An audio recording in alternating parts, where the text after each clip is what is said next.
Welcome back to Major Intonio's presentation of My Autobiography by Benito Mussolini. Chapter 6: The Death Struggle of a Worn-Out Democracy. I have little doubt that all inefficient party and parliamentary governments die from the same causes and with the same typical mannerisms of decay. I have watched one die and have been present to hear the raucous drawings of its last breaths. But these were times which tried the souls of us. We saw passing before our eyes the dreadful panorama of chaos and of evil forces which had broken into a gallop, ridiculous to behold, tragic beyond words to one who loved his country. Above all, these forces were trivial and insincere. The political elections of November 16, 1919, had painted and glossed over Italian political life with a mere veneer of quiet. Not one of the weighty problems of domestic or foreign policy for which a quick, brave solution was needed had yet even been put under the microscope for study. Everything was boiled up in the joust of political parties. There was the usual seething of inconsequential prophecy about the new ministerial combinations. The Socialists dominated the scene. They continually harassed the government, while it was concerned on account of the attitude of the extreme left, communists. The occasion of the Crown speech, at the beginning of the 21st legislature, was upon us. For this ceremony, there had been some worry on the part of Nitti. He tried to hold the Socialists in check, but they could not help showing their cold hostility to the king. I was told in advance that they would refuse to be present in the hall during the king's speech. On the day of the opening of the chamber, when the king was solemnly entering the hall of Parliament, what was the demonstration? The Socialists made a parade of their pinks in their buttonholes and went out in groups, singing the hymn of workers and the Internationale. With them, making a clumsy show of doubtful political taste, filed the Republicans, the Independents, and members of the left. The speech of the Crown did not take a clear position against the subversive forces which were menacing nothing less than our whole national unity. It forgot the question of Fiume, a torch which held out a flame for our national spirit. The speech even renounced some sovereign prerogatives. It conceded a good share of the Crown patrimony in behalf of the war veterans, combatants, and wounded, for they also were full of evident signs of restlessness. Furthermore, in a period when foreign policies were in a snarl and the economic crisis serious indeed, I could see little else besides the petty shifts and maneuvers of parliamentary cloakrooms and corridors in the same old disgusting struggle to grab places in the ministry. During the first 3 months, the ministry of Nitti fell 3 times at the chamber. It outlived itself and then succeeded itself. The Stampa, an old Piedmont newspaper, liberal in character, began to be willing to indict the war. It began an attempt to carry in triumph the very man who was the breeder and teacher of neutrality, Giovanni Giolitti. The Church, together with the Popular Party, wanted to draw the utmost profit from the abnormal situation. The Socialists revealed themselves very badly prepared for their victory. Victory had only set them down in a marsh of trouble. I knew that they could not create an equilibrium between the communists and the extreme right. On one side it was the nation, on the other politics. Inefficient, empty politics. Meanwhile, Gabriele D'Annunzio, in Fiume, was resisting with his legionaries the flatteries of political secret agents who, we all knew, were pouring into Fiume, and was resisting also the blockade. Fascism was again setting in order its disunited ranks after the electoral defeat of November 16, 1919, and the light was everywhere dim and the atmosphere murky with selfish, small, cowardly breathings. Nevertheless, we began to see our way through. To reorganize the ranks of fascism was not a matter of impossible difficulty because the fasci di combattimento, bundles of fight, had learned discipline and enthusiasm. We could stand our shocks from mere electoral vicissitudes. And on the other hand, some strategic leadership began to show itself at Florence, where, in October 1919, there was held the first international meeting of the Italian Fasci di Combattimento. What a characteristic meeting. The adherents were obliged to defend the liberty of assembling by the voice of the revolver. Florence, a city with a tradition of kindness and hospitality, received the fascists with violent hostility, ambushes, provocations. Nevertheless, the meeting was held. Our friends were able to control the place. By great energy, they broke down resistance and suppressed the unprovoked violence of our opponents. The meeting of Florence wrote the real problem of government across the sky. On October 9th, by way of starting that sky writing, I made an unadorned speech. I made clear appeal to the subversive forces of the nation. On the next day, after a sharp, needle-pointed speech by the poet F.T. Marinetti, the secretary, Pasella, presented a resolution in which the Fasci di Combattimento claimed the right to formulate for Italy a fundamental transformation of the state. It was a clearly defined program of political convenience and expediency, aiming to create an absolutely new social and economic state. I have interpreted and carried out that purpose. If the end I now seek is to disclose the paths which have led to the development of the self I am, then surely it was during this period of training and test, of trial and error, that the most significant guideposts may be found. The program of the Fasci was approved to a man. There, indeed, was the disclosed warning of the fascist regime to come. To the regime's problem, however, there was being added, and sharp it was, the problem of the syndicates.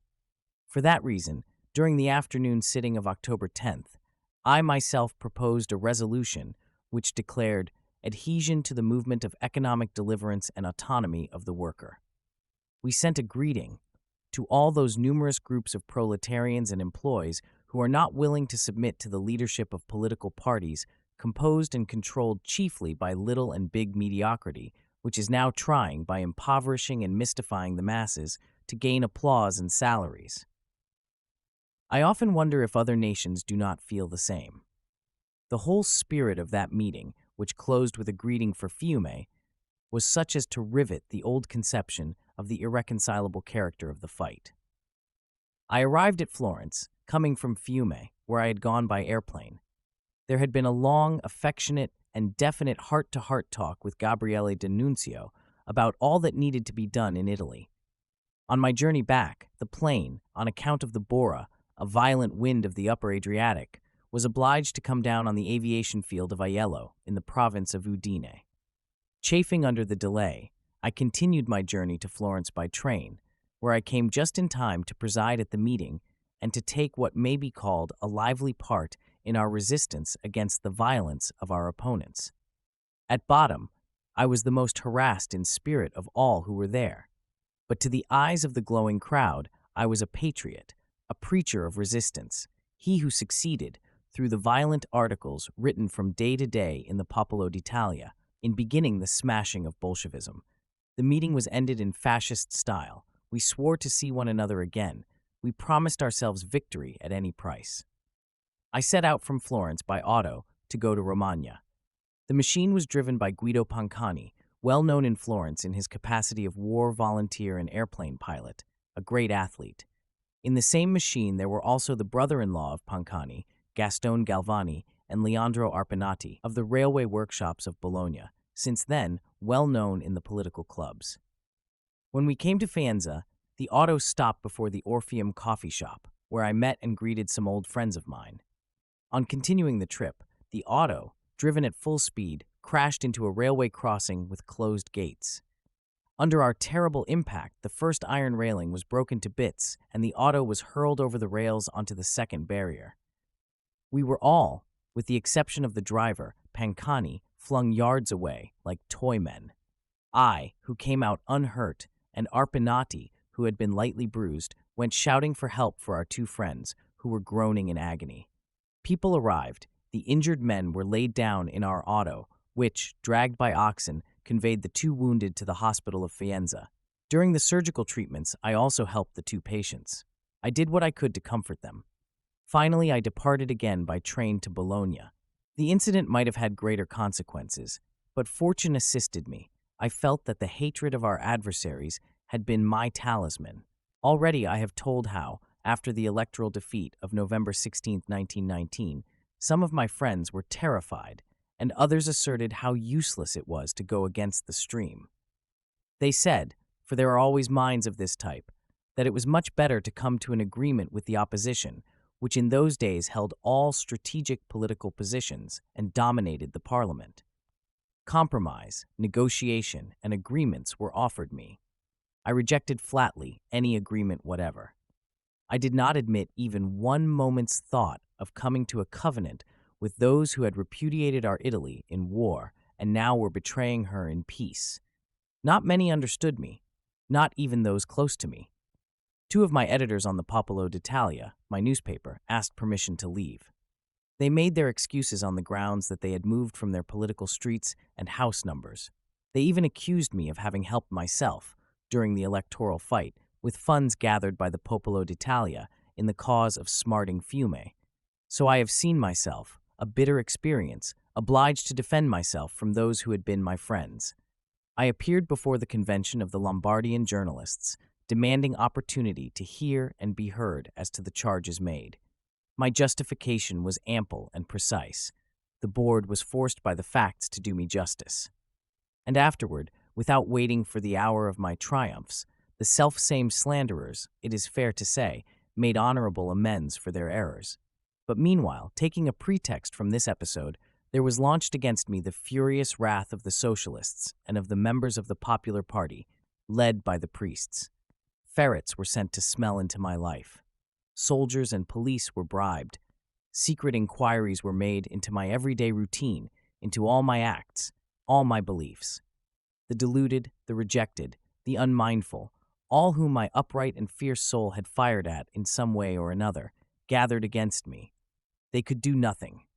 In spite of the length and breadth of the investigation, up high and down low, no dragon was dredged out of my pool. As for the disposition of the funds for the Fiume campaign and other unworthy calumnies, I published in my newspaper documents and testimony which could never be refuted. The conclusion arrived at then has been and always will be the same until I cease to exist. On the score of integrity, there is no assault to be made upon me. My political work may be valued more or less, this way or that, and people may shout me up or howl me down, but in the moral field it is another matter. Men must live in harmony with the faith by which they are pushed on. They must be inspired by the most absolute disinterestedness. True men, in politics, must be animated by the humane and devout sense. They must have a regard, a love toward, and a deep vision regarding their own fellow creatures. And all these qualities must not be defiled by dissimulations or rhetoric or flatteries or compromises or servile concessions. On this ground, at least, I am proud to know myself as one not to be suspected, even by myself, and feeling that my inmost moral fiber is invincible. I believe that this, above all else, has been the stuff and fabric of my strength and of my success. The beginning of 1920 found Italy engaged with a most difficult international situation. While in Paris the diplomats were sordidly debating, the bleeding wound of Dalmatia was yet open, and in it was D'Annunzio at Fiume. The Socialists, to be sure, had obtained a boisterous electoral victory, but they proved from day to day more and more impotent and incapable of maintaining their positions in government with dignity. The most temperate were overturned by the extremists. There was the gorgeous myth of Lenin. The Italian Liberal Party had resigned all its prerogatives. The ministry was living from day to day at the mercy of political extortions, of blackmail, of those who wanted special favors. There was turbulence in Parliament and uproars of political nature on the streets. Under such conditions, it was necessary to struggle, even though sometimes victory seemed very difficult and almost unattainable. I started the year by an article entitled, "Let's Navigate." I said, "Two religions are today contending with each other for the sway over the world, the black and the red. From two Vaticans depart today encyclical letters, from that of Rome and from that of Moscow. We declare ourselves the heretics of these two expressions. We are exempt from contagion. The issue of the battle is of secondary importance to us. To us, the fight has the prize in itself, though it be not crowned by victory. The world now has some strange analogy with that of Julian the Apostate. The Galileo with the red hair, will he be a winner again? Or will the winner be the Mongol Galileo of the Kremlin? Will there be realized the upsetting of all valiant and virile thought? These questions weigh upon the uneasy spirits of our contemporaries. But in the meantime, it is necessary to steer the ship, even against the stream, even against the flow, even if shipwreck is waiting for the solitary and haughty bearers of heresy. There was little time to spare for dwelling upon these highbrow controversies. Events were tumbling over themselves in a most troubled way. In the month of January, after harsh discussion, it appeared impossible to avoid a threatened railway strike. Soon after, the general strike of the post and telephone employees burst out and lasted 6 days. It disorganized not only the private interests of citizens, but also state communications. It cut off the shuttle of thoughts in a moment made even more delicate by the international situation.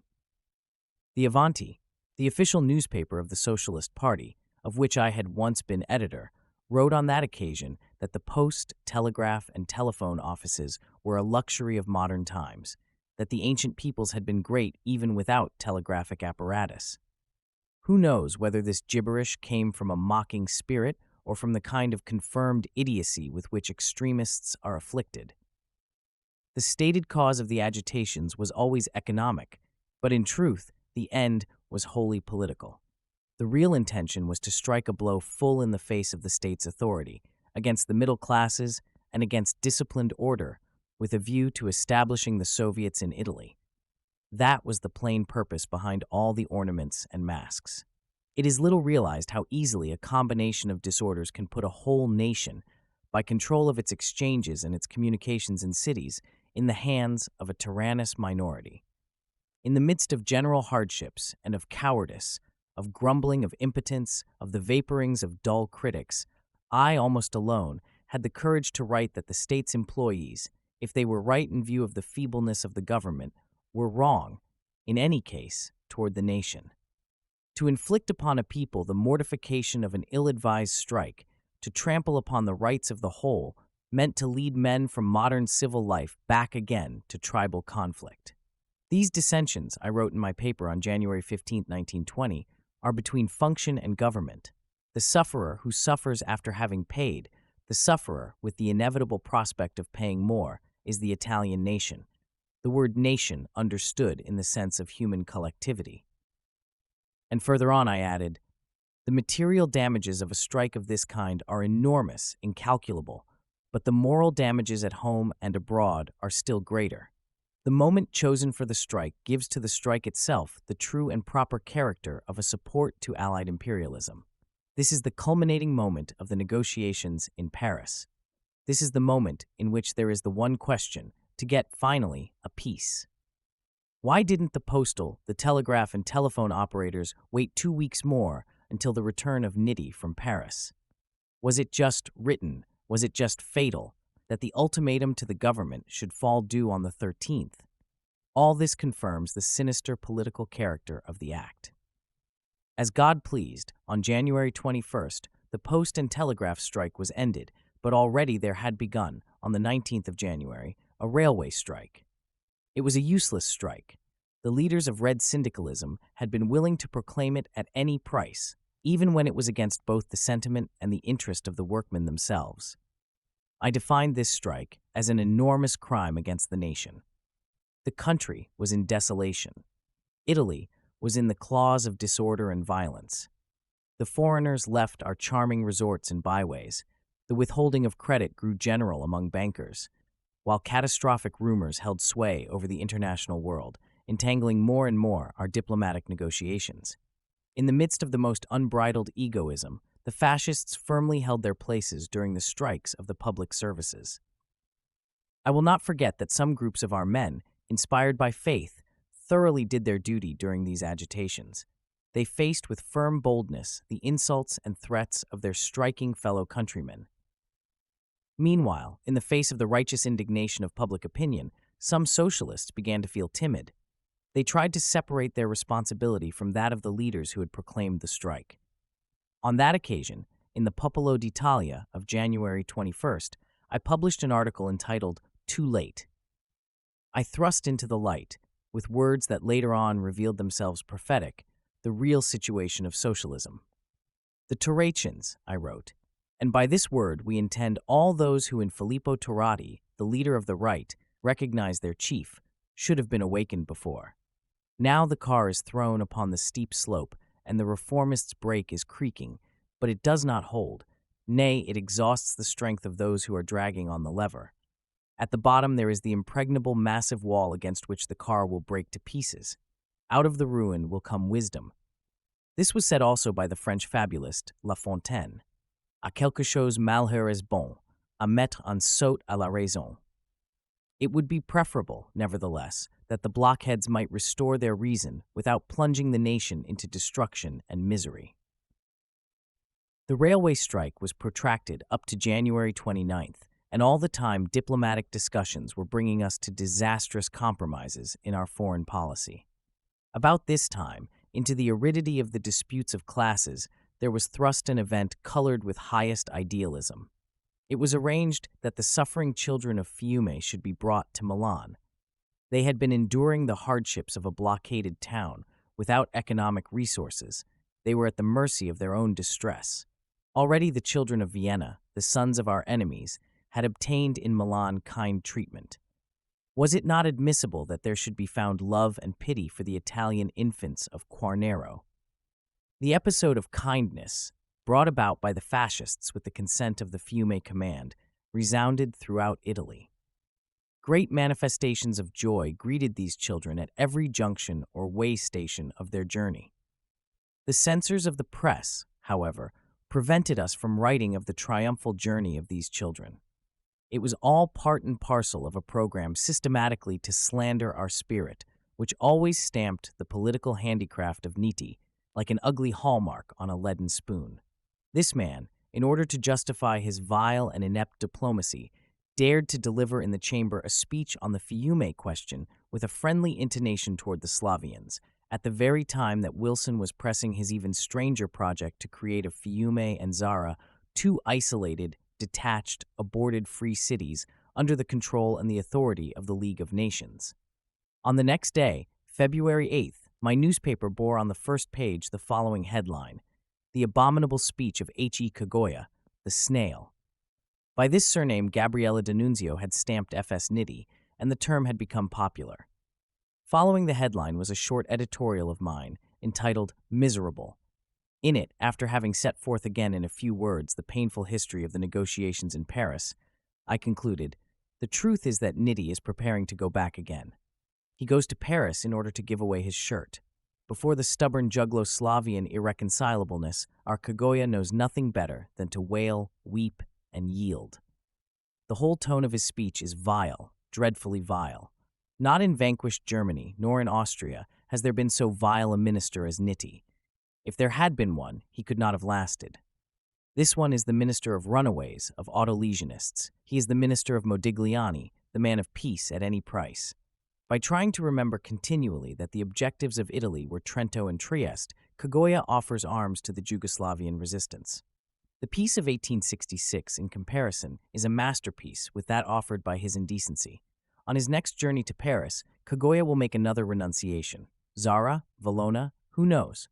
Quite likely. It is not impossible that he will yield Gorizia too, perhaps also Monfalcone, and why not the line of Tagliamento?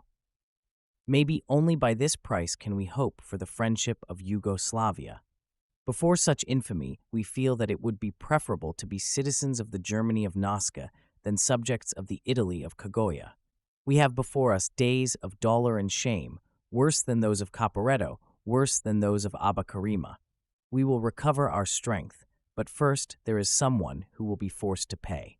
The domestic policies and the foreign policies pursued by the government of that time did not fail to provoke some stiff discussions among those newspapers that were reflecting the varied tendencies of national life.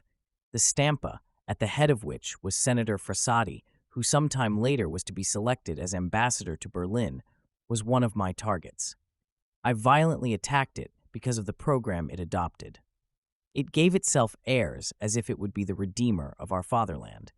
It is necessary to remember that Senator Frassati had been against the entrance of Italy into the World War. He always stood apart during the most bleeding and tragic periods of Italian life. Consequently, he was the least capable of taking a pose as redeemer of our fatherland at the time when peace was to be concluded with the enemies after the victorious end of our war. The Corriere della Sera, representing and interpreting the thought of a great flow of so-called liberal public opinion, was defending arbitration for Fiume and Dalmatia, proposed by Wilson and supported by the prose of Albertini, who followed a pernicious policy inspired by Salvemini and Nitti. The Avanti, the Red publication, availed itself of all these polemics and of the slanders against me to libel me in general before the whole of public opinion. And all this campaign, vain and ineffectual, was even supported by the press of the popular party. But more important, it was employed against the raising of fascism and against the war victory. Strikes were characterized by violent, disgraceful clashes between police and soldiers and the citizens. The interminable parliamentary discussions were marked by fistfights on the floor of the chamber. These were pitiful spectacles, humiliating not only to citizenship and to government itself, but to the whole fabric of our political life.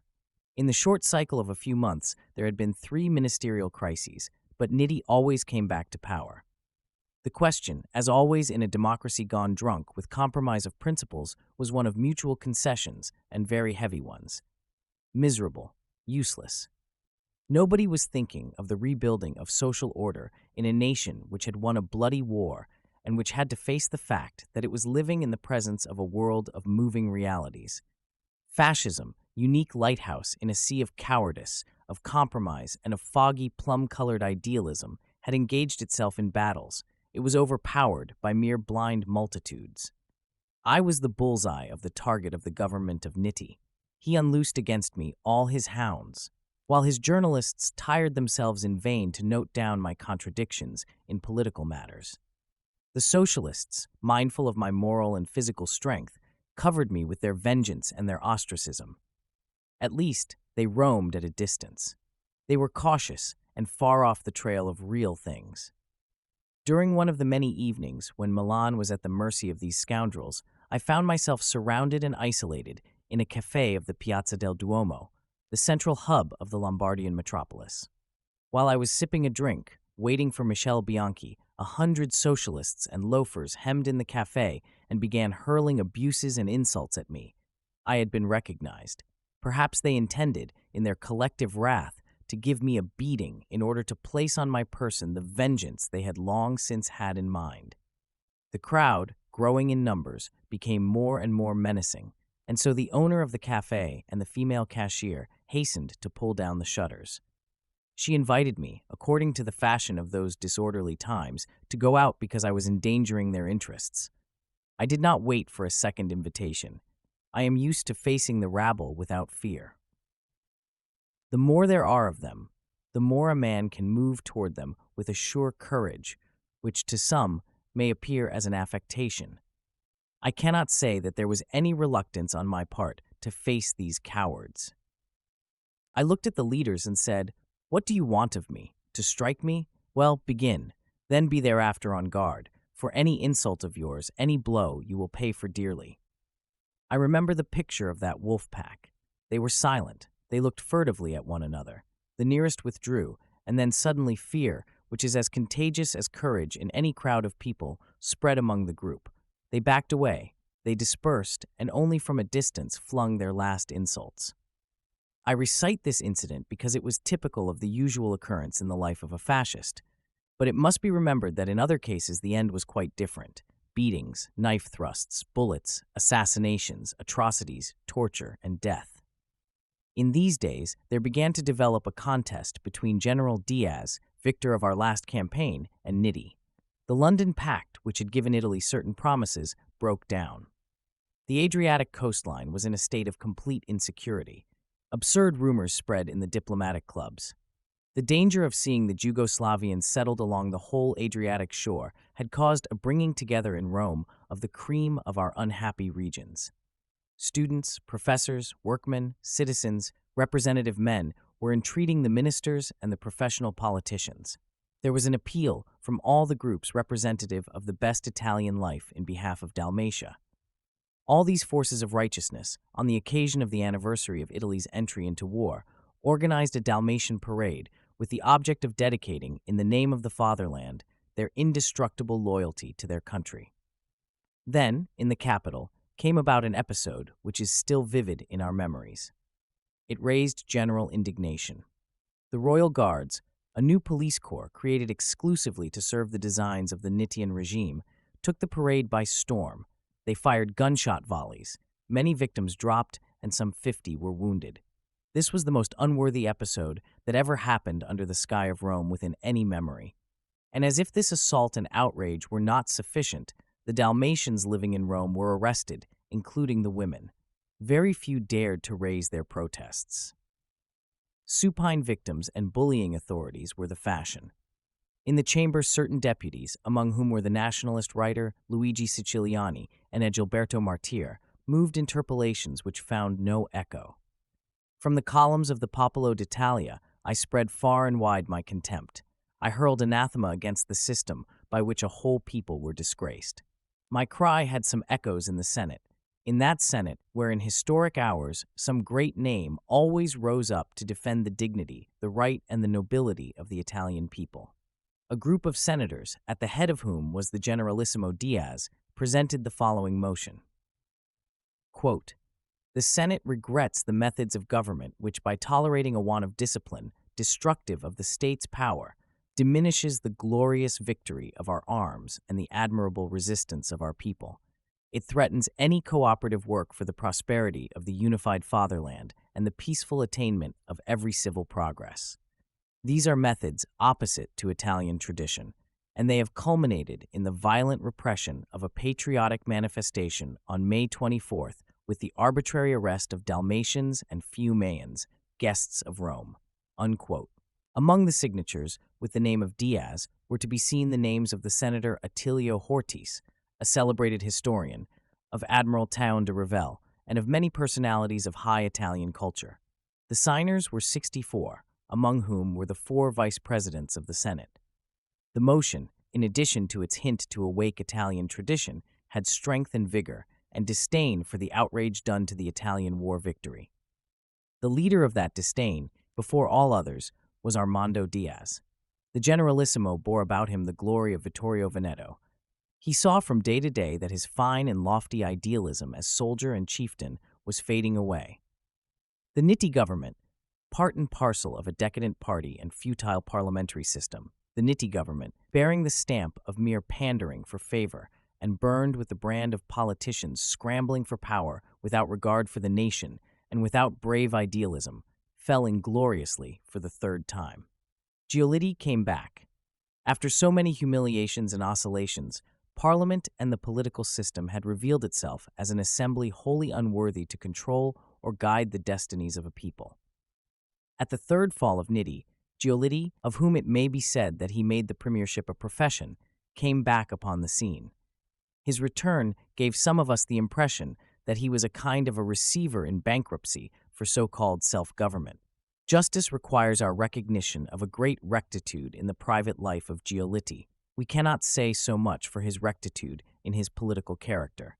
He was a dissolver. He never gave evidence of believing in the deep idealistic springs and streams of Italian life. As a creature of the bureaucracy, he trusted the whole Italian problem to the vicissitudes of democratic and parliamentary pretense and artificiality. Thus, owing to his temperament, he held off during the war. Soon after the victory, he returned to the political scene like a man who had to wind up a business. That business he was liquidating had been certainly the most bloody, and yet no doubt the most magnificent, and, in idealism, the most successful in our history as a united people. The disclosed purposes of the Giolitti ministry as to domestic policy were good. After the most unhappy Nitti and Meyer, public opinion was induced to accept new pilots without hostility. Foreign agents, provoking elements, supported also by some domestic political compromises, were inciting the Albanian population against us. This noble land, which is but 12 hours distant from Bari and which had always absorbed an influx of our civilization, this land in which some sparks of modern civil life had gleamed only because of the influence we exercised there, all at once revolted against our garrison. We had been at Valona with sanitary missions since 1908, and since 1914 we had had military there. We had built there the city, the hospital, the magnificent roads, which were a refuge for the Serbian army, routed in 1916. In Albania, we had sacrificed millions of lire and had devoted thousands of soldiers to maintain her in efficiency and to give the little state a future and a well-ordered existence. I knew and urged that it was useless to expect any decided Albanian policy from Giolitti. The domestic situation, which continued troubled, deprived him of energy or mind to devote to foreign policy. At that time, the Honorable Sforza was Minister of Foreign Affairs. That was quite enough to accomplish the last vandalism in the Adriatic question. Meanwhile, our military garrison was obliged to quit Valona, owing to the ineptitude of our government. We entered another phase of defeatism. In 1920, there was adopted among the railway employees the systematic practice of preventing the movement of trains carrying soldiers, carabinieri, or policemen. Sometimes a similar policy extended also to the clergy. Against this inconceivable abuse of power, I alone protested. The Italian people were suffering passively from a stupid conception of their opportunities and from blindness which closed their eyes to their own power and pride. Those who dared to resist and were critical of the bureaucracy or of government policy were persecuted by the government itself. There was the incident of the station master of Cremona, Signor Bergonzoni, which fell within my observation. He, by an energetic act, ordered the railwaymen subject to his authority to hook onto a train a car conveying some troops to Piacenza. For this episode, exhibiting the most ordinary case of regularity and routine, the railway syndicate, dominated by Socialists, demanded of the Ministry of Public Works the dismissal of the station master, Bergonzoni. And because the ministry by its firmness rejected this demand of the syndicate, Milan, which had nothing to do with all this matter, had imposed upon it a railway strike lasting 13 days. Milan, a city of 900,000 inhabitants, choked by an enormous traffic, found itself incommunicado from its suburbs and the whole world. It was thrown back on the use of stagecoaches, autos, camions, and was obliged to use even the small boats along the Naviglio River. Milan, our greatest modern city, was in the power of political anarchy. Those same military forces, who would have been able easily to take the situation in hand and dominate it, were put at the mercy of the local authorities. They were even obliged to ask the authorities for the flour to make bread for the troops. The stations, situated at the boundaries of the district of Milan, had in store heaps on heaps of goods. Of course, these stores decayed or deteriorated and were at the mercy of warehouse and freight car robbers.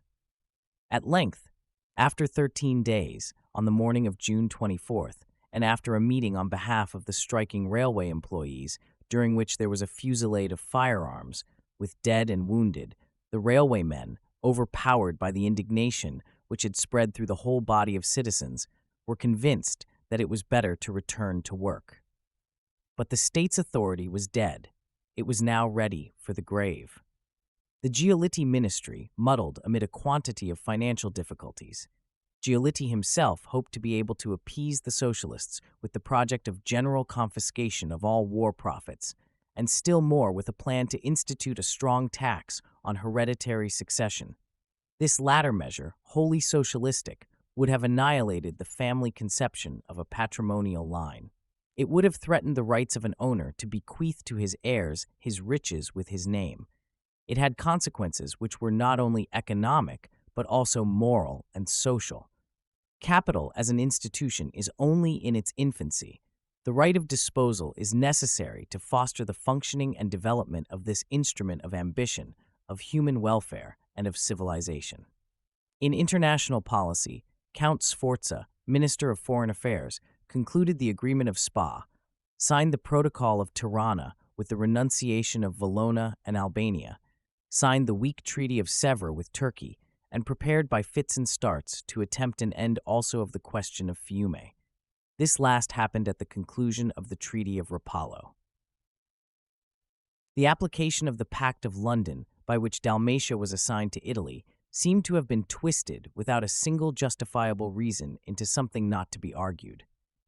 And Senator Cialoia, a gentleman of the old stamp, said amid the weak voices of the Senate that the London Treaty has continually been tricked out of force and effect by those who are themselves Italians.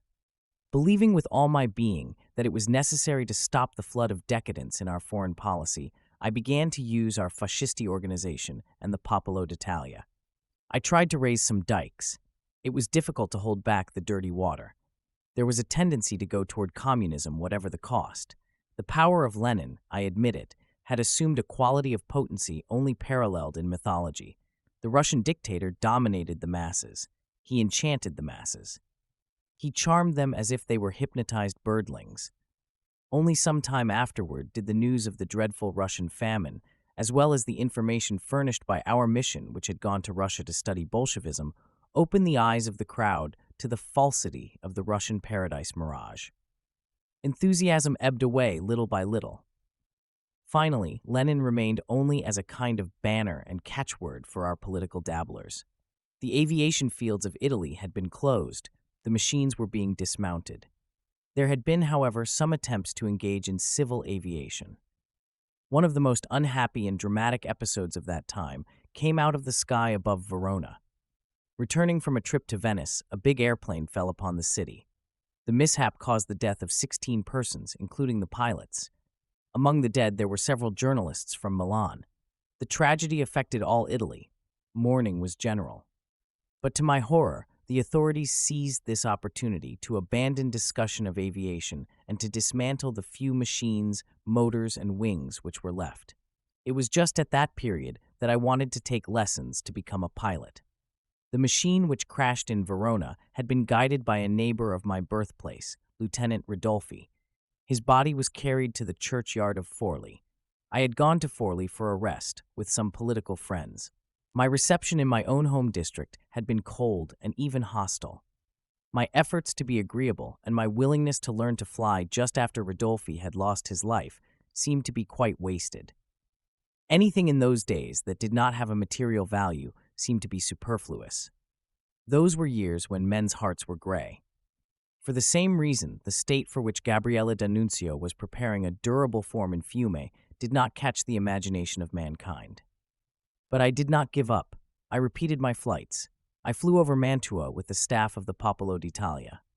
I was determined to show in action that aviation ought not to disappear from our vision of Italian possibilities and progress, to be won, if necessary, at the cost of hardships. I gave an example personally every time I had the chance, and my friends did likewise. The growing exaltation of the bewitched masses and the incredible weakness of the government culminated at the beginning of September with the occupation of the factories on the part of the metal workers. The occupation of the factories was to be an example of Bolshevism in action. The doctrine to be illustrated was the taking possession of the means of production. The workmen, with their childish understanding, and much more, the chiefs who were betraying them, and well aware of their treachery as they did so, pretended that they were able to administer directly, without an order from any one planned beforehand, all the workshops, all the processes, and even the sales of the output.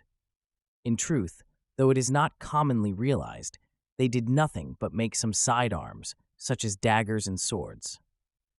They lost not less than 21 days in forced leisure and childish manifestations of hatred and impotence. The occupation once begun, the managers, the owners, and the employees of the establishments were sequestered by the workmen. The trademarks and factory signs were taken away, while upon the roofs and the doors of the factories, the red banners with the sickle and hammer, symbol of the Soviets, were hoisted with cheers. In every establishment, a committee was formed, subject to a socialist-communist set of bylaws.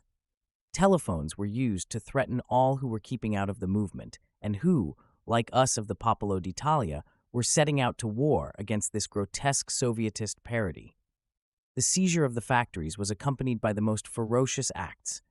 At Turin, the old capital of Piedmont, which had such glorious monarchical and military traditions, the Red Court of Justice worked with all its might.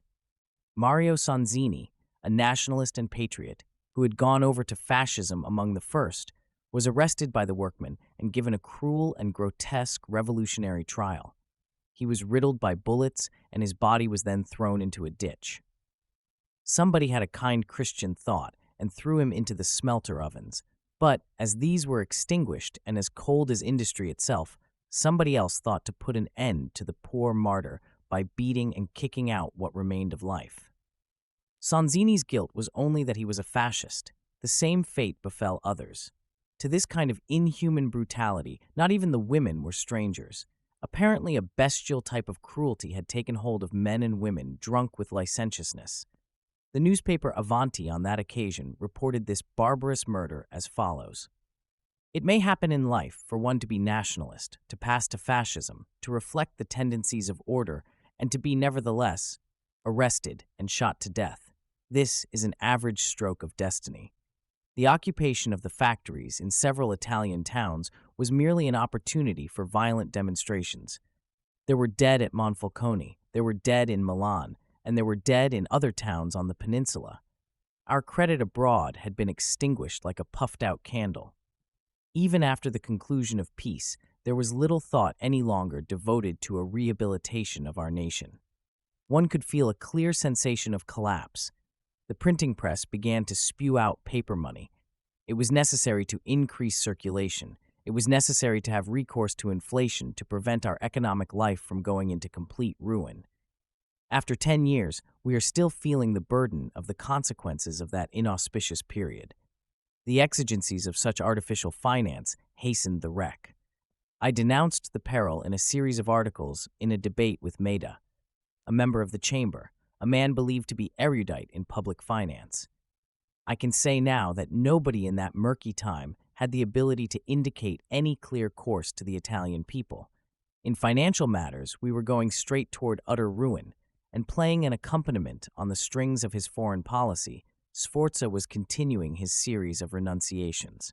He arrived at Rapallo, and from that moment Fiume was doomed to become a detached, exiled city lying on a bed of thorns. On November 4th, the celebration of the anniversary of our victory gave opportunity for slight symptoms of reawakening. Rome and Milan both had extensive patriotic demonstrations. All Italy celebrated. I did. But that was transitory. Almost at once, affliction came in those mournful incidents. The tragedy of the Palace de Curcio in Bologna, that of the Palace Estense in Ferrara, and the bloody Christmas in Fiume. In Bologna, there was a bold handful of fascists led by Arpinati. We were aware that the Socialists were preparing, in the Red City and through the whole valley, pompous demonstrations to celebrate the installation of the new city government of Bologna, composed for the most part of Reds. On November 21st, quantities of red banners were hoisted on the high towers of the City Hall Palace, as well as on the private buildings. There had been planned also the release of flocks of pigeons to bring the greetings of the Bologna Socialists to their comrades of other places. The whole town was in the hands of the Socialists. They were on the point of adopting a constitution of the Soviets. The city government minority, composed of elements of good order, with fascists and combatants, was present at the meeting. This was considered by the Reds as a provocation and a challenge. The fascist group of Bologna, which had its headquarters in a street called Marsala, organized several squads to defend the public order at any price. In the afternoon, the fascists were being singled out for continuous and increasing insults and provocations. The Fascio, the organization of the Fascist, by placards made it plain that it was resolved not to be bulldozed, and it warned the women and children to keep at home behind locked doors. It was foreseen that the streets of Bologna might witness a tragedy. This firm attitude of the Bologna fascists, guided by Arpinati, whipped up the Socialists, not only because they felt themselves no longer able to do as they pleased, but also because physical fear had taken possession of their leaders all up and down the line. I say categorically that fear and cowardice have always been typical characteristics of the Socialist Party in Italy.